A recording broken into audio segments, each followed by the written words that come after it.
Hello and welcome to a quick look at some of the enhancements to lighting in ARMA 3.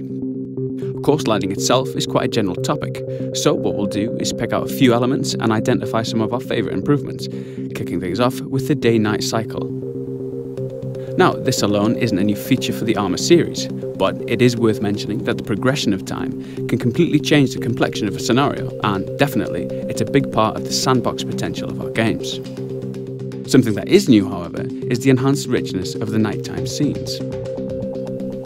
The improvement to the way the engine handles HDR has enabled us to overhaul the feeling of darkness in ARMA 3. Vehicles particularly take on a whole new complexion, and the detailed ground surfaces really come into their own, cast in this kind of light.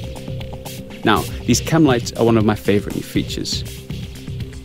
They offer a splash of colour to the night, illuminating and tinting the objects around them, as you can see on the barrel of this weapon as I move around using the new tactical pace, alluded to in an animations feature a few weeks back.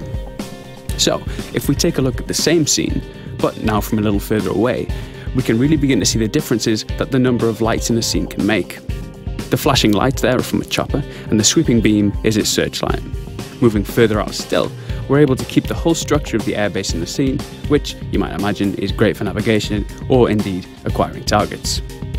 In our Stratus showcase, we saw a glimpse of the new muzzle flashes. Now let's take a look again, this time using something with a little more punch.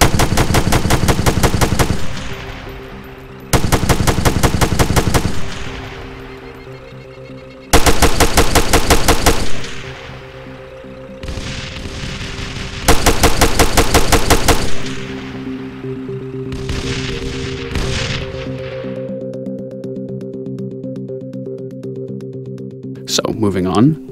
Yes, for those paying attention, we're not underwater quite yet, but what you're seeing here is a peek at some of the content we've prepared for the presentations at this year's E3.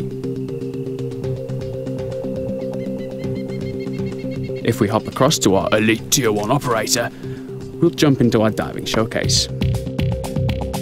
This section demonstrates a number of new features, but of course here we're most interested in the lighting.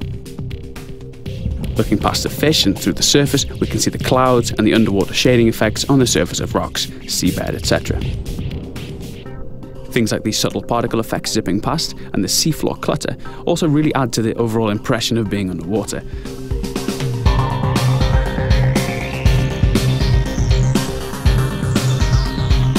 Okay, skipping ahead a little, we can spot some of the underwater mines, a wreck, a obligatory tuna fish, an STV just to the left behind that rock, and of course some Op-4 divers.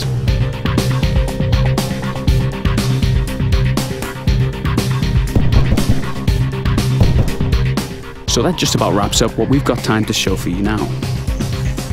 As always, thanks for joining us, and if you'd like to see us at E3, we'll have much more information about that posted next week. Bye for now.